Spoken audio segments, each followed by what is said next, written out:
I always say to people that out of, I think it's about 300 songs that John and I wrote together, we never had a dry session. We'd always come in and we never went away from the session going, couldn't get it today. We always finished a song, which is pretty remarkable. Welcome to the show, Sir Paul McCartney. Do you get standing ovations wherever you go? Do you like Starbucks? You walk into a Starbucks, everything. Starbucks. That's it? I just finish my latte later. Paul McCartney isn't just an ordinary person or Beatles band member. He's a name for the timeless melodies and charming interviews. However, behind this on-screen personality, he is also a man with fiercely sharp opinions. While he has spent decades polishing a public image of peace and pop perfection, he didn't hold back behind closed doors. From rival rockers to rebellious punks, not every band struck the right chord with him. Some of the biggest names in music ended up on the wrong side of his brutally honest critiques. So, which bands made McCartney's no-go list, and why? Get ready to dive into the video to get the answers. The Beatles and the Rolling Stones were just two bands sharing the spotlight. But this so-called friendly rivalry that defined a generation wasn't always so friendly. Behind the smiles and photo ops was a tension that ran deeper than most fans knew. At the center of it was Paul McCartney, with that charming smile, melodic genius, and a quietly sharp tongue that didn't always stay so quiet. Before we get deeper into this beef, let's first discuss Paul's early life and entry into the Beatles. Born James Paul McCartney on the 18th of June 1942 in Liverpool, England, he grew up in a post-war working-class family where music and resilience were the heartbeat of daily life. His mother, Mary, was a dedicated nurse and midwife, while his father, Jim, was a jazz musician turned cotton salesman who always kept music alive in the household. Paul was raised Catholic and didn't grow up in a particularly religious home, but he was deeply shaped by the warmth and simplicity of Liverpool life, where people spoke, worked hard, and kept going, no matter what. Tragedy struck early when Mary died from breast cancer when Paul was just 14. That loss carved a permanent emotional well in him, one he would later share with John Lennon, whose mother also died young. This mutual grief quietly bonded them, helping to form the emotional foundation of the greatest songwriting duo of the 20th century. Paul had met Lennon by age 15 and joined his skiffle group, the Quarrymen. Soon, George Harrison followed, and eventually, Ringo Starr. What started as local gigs soon spiraled into global hysteria, Beatlemania. McCartney's songwriting, especially when paired with Lennon, exploded into genre-defining hits. Songs like Yesterday, Eleanor Rigby, and Hey Jude weren't just pop. They were poetry, dressed in melody. While Lennon often brought raw emotion, Paul was the melodic architect. His ability to craft unforgettable tunes with intricate arrangements elevated the Beatles' music into something timeless. Albums like Revolver, Sgt. Pepper's Lonely Hearts Club Band, and Abbey Road showed Paul pushing boundaries, incorporating classical strings, Indian sitars, psychedelic textures, and brass bands into rock and roll. He wasn't just keeping up with the changing times, he was often a step ahead. But success came with cracks. After manager Brian Epstein died in 1967, Paul stepped in to steer the band, but leadership bred tension. Paul tried to hold it all together as the Beatles unraveled under the weight of fame, money, and creative differences. It wasn't enough. By 1970, the Beatles were done. Still, McCartney didn't stop. He formed Wings with his wife Linda and produced chart-topping music through the 70s.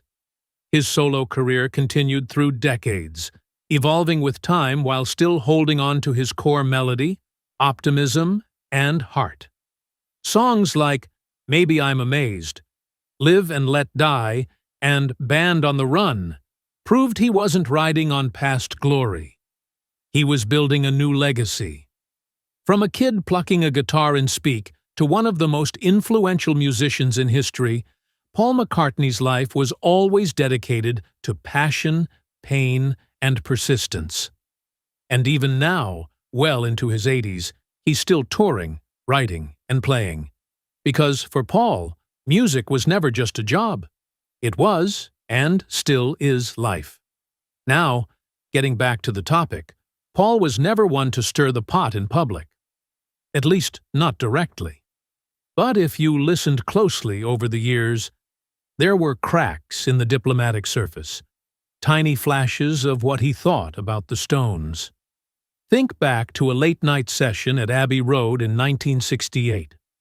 Paul allegedly turned to producer George Martin and said the Stones were nothing more than a blues cover band that got lucky. He didn't shout it from the rooftops, but the feeling? It stuck. Decades later, he didn't hold back as much. In a 21 interview with The New Yorker, Paul said it again, plain and simple. They're a blues cover band. He added that the Beatles cast their net a bit wider. Mick Jagger, of course, didn't just let that slide. He fired back with a cheeky jab, saying the Beatles were just a four-piece band with one drummer, and pointed out that the Stones are still filling stadiums. Classic Mick. But here's the thing. This wasn't just about one quote or interview. According to insiders, Paul had always seen the Stones as copycats. Former Apple Records executive Peter Brown once said Paul believed the Stones were constantly following in the Beatles' footsteps, releasing albums with eerily similar vibes only months after the Beatles had already broken that ground. Many think it to be a coincidence, but Paul didn't think so. And it got personal, too. Paul was reportedly furious when John Lennon briefly considered producing a Stones album in 1969. Studio engineer Jeff Emmerich recalled Paul questioning why John would even consider wasting his time on them when the Beatles had so much on their plate. Can you blame him? After building something as revolutionary as the Beatles, watching your bandmate drift toward what you see as second best must have stung. Sure, Paul has tossed the Stones a few compliments over the years. He said they've got some great tracks, but that unspoken tension, it's never really gone away. Even at 2016, when Rolling Stone magazine asked him about the rivalry, Paul smiled, nodded respectfully, and said, "They're a great band," before twisting the knife ever so gently. But they're just not the Beatles, are they? Next on the list is the Oasis. In the 90s, Oasis burst onto the scene like a runaway train.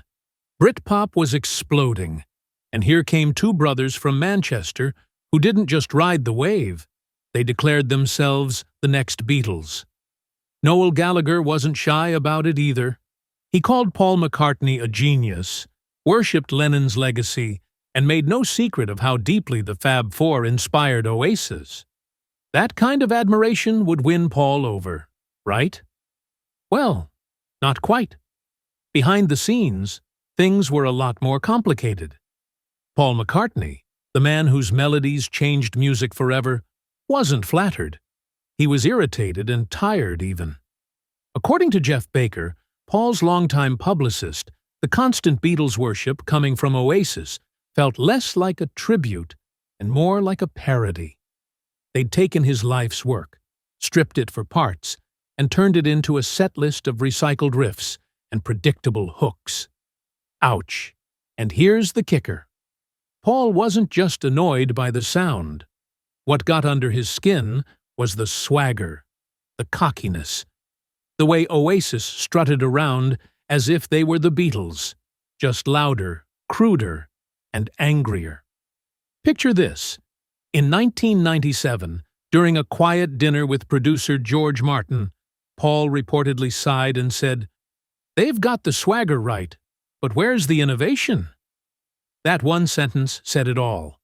Paul never just copied his heroes, he transformed them. And to him, Oasis just didn't. Then came the infamous moment in 1996 when Noel boldly declared that Oasis was bigger than the Beatles. That comment? It didn't just raise eyebrows, it raised Paul's blood pressure. Beatles biographer Philip Norman later revealed that Paul was furious. He found the comparison ridiculous, even insulting. He privately brushed the band off as arrogant newcomers with half the creativity and twice the ego. It's harsh, but from Paul's perspective, it's fair. It didn't help that the Gallagher brothers had a gift or maybe a curse for saying exactly the wrong thing at the wrong time. And things got especially awkward at the 2000 Q Awards. Oasis and Paul were receiving honors that night, but the tension was thick enough to choke on behind the stage. Brash as ever, Liam Gallagher walked up to Paul and asked for an autograph. Now, most people would melt in that moment, but not Paul. Witnesses say he was polite, yes, but distant, cold even. You could tell he wasn't enjoying it. Not one bit. Over time, Paul's tone softened a little. He occasionally gave Oasis credit for keeping guitar music alive when everyone else drowned in synths and auto-tune. But those close to him say the wound never fully healed. He saw Oasis not as successors, but as shadows, echoes of something greater. When GQ asked him about Oasis in 2018, Paul's answer was short, almost surgical. Good songs. I wish they'd found their voice. And there it was. No rant, no drama. It was just a quiet sting from a man who'd already said what he needed to say. The third most hated band is the Monkees. Well, there is a solid reason why Paul disliked it so much.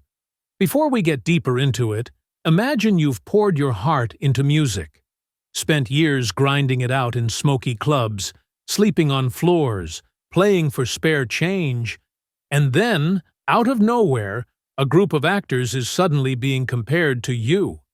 How would that feel? That's exactly the tension that brewed between Paul McCartney and the Monkees. While most of the world saw them as harmless fun, just a catchy pop band with a goofy TV show, Paul saw something very different. To him, they weren't a band. They were a product. According to Alistair Taylor, a longtime Beatles assistant, Paul didn't just dislike the Monkees. He found them offensive. He called them a plastic imitation. Not just a weak knockoff, but something worse, a corporate blueprint wearing the skin of real artistry. There were even car rides to the studio where, if a Monkees song came on the radio, Paul would change the station instantly. No hesitation. He couldn't even listen. Why so much disdain? Well, picture this. Paul had spent night after night perfecting his craft in the rough clubs of Hamburg. He had fought his way to the top, not with a script and camera crew, but with sweat, raw nerves, and an aching back from hauling gear up staircases.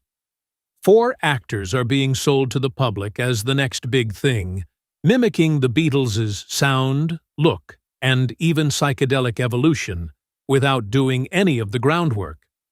By the time 1967 rolled around, that frustration had boiled over.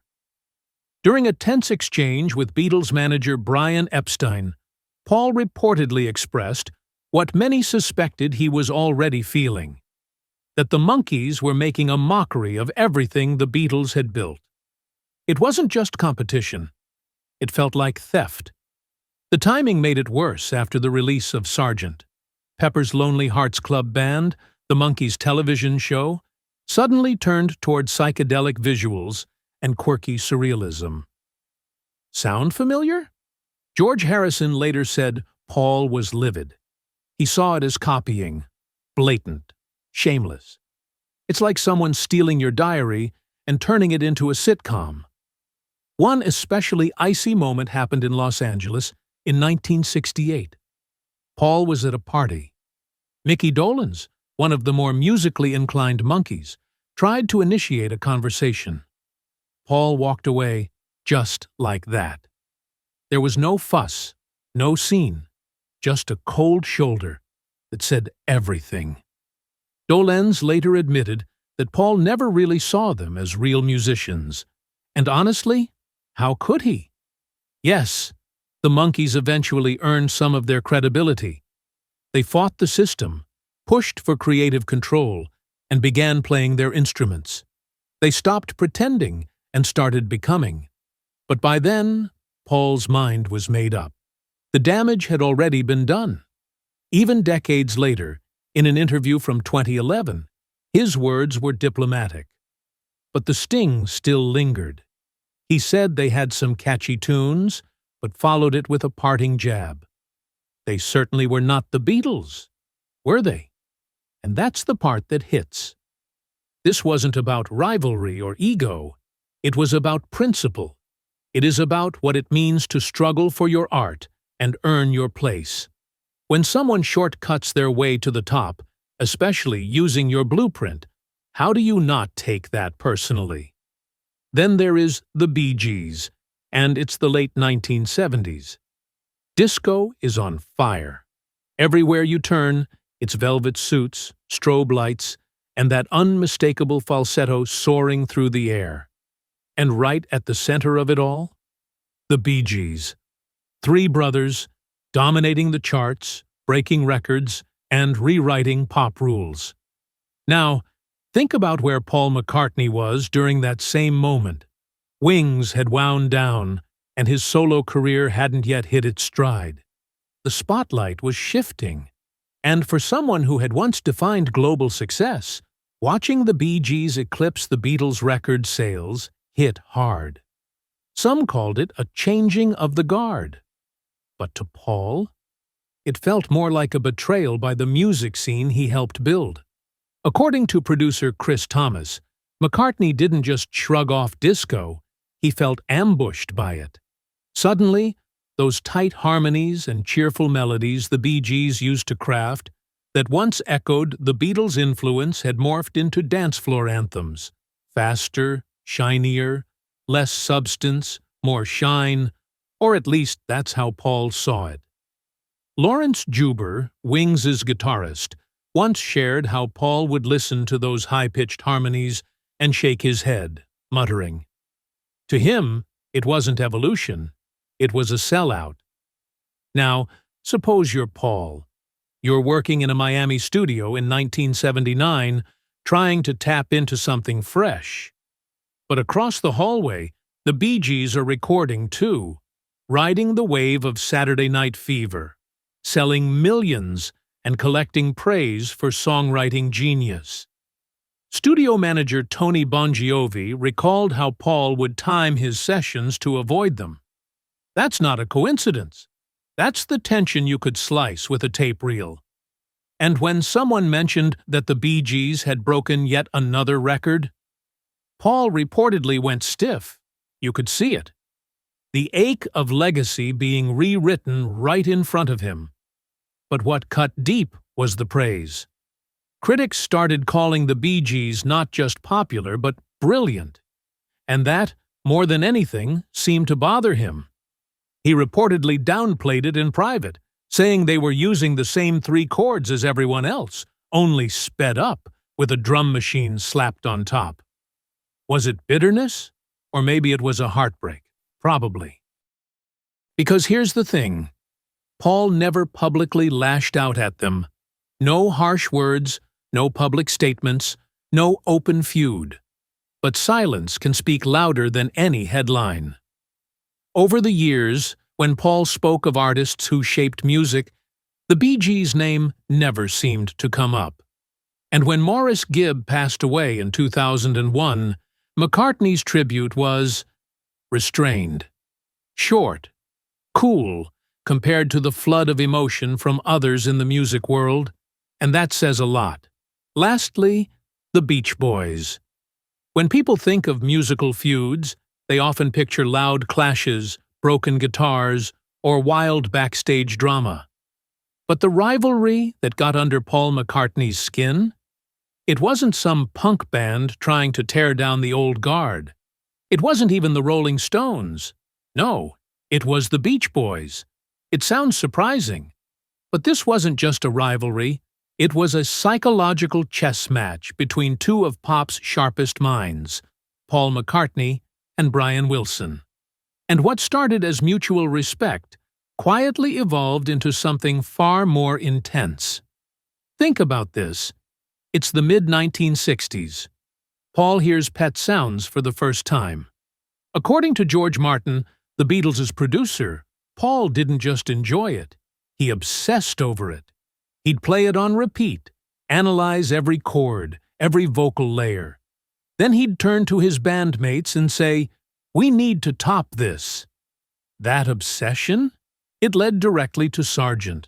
Pepper's Lonely Hearts Club Band. But what happens when one genius outpaces another? Or when inspiration turns into pressure? That's where it all cracked. When Brian Wilson began falling apart while trying to finish his next masterpiece, Smile, Paul reportedly showed little sympathy. Beatles aide Mal Evans remembered Paul shrugging it off, saying, "If you can't finish what you start, maybe you shouldn't be in this business." Harsh? Maybe. But that's a rivalry. That's ego. That's the weight of being compared to someone else's masterpiece while carrying the Beatles' legacy. Then came the breaking point. A dinner party in 1967.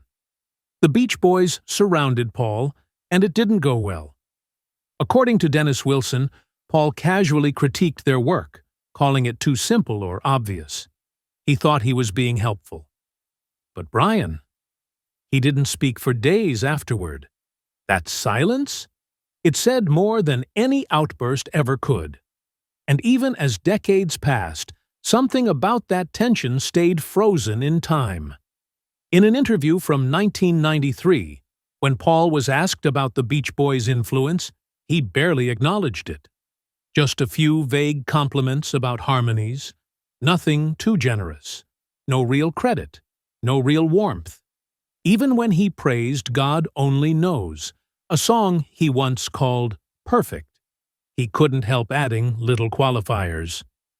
"For American pop music," he'd say, or "of that period," as if to quietly pull back just enough not to give Brian the full crown. Why does this matter? Because rivalry isn't always loud. Sometimes it's quiet. It's in the things not said, the compliments with caveats, the tributes that feel like formalities. As historian David Leaf once said, Paul respects Brian, but never fully admits how much Brian pushed him. Because doing that would mean admitting someone else helped shape the Beatles' legacy. And for someone like Paul, that truth might sting more than he's willing to let on. So, there you have it. Out of all the bands that rattled Paul McCartney over the decades, it wasn't the rebellious ones that left the deepest mark. It was the sunny Californian harmonies of the Beach Boys, proving that sometimes the most beautiful music hides the fiercest competition. Do you think Paul's hatred towards these bands can be justified? Tell about your thoughts in the comments section, and make sure to subscribe to the channel.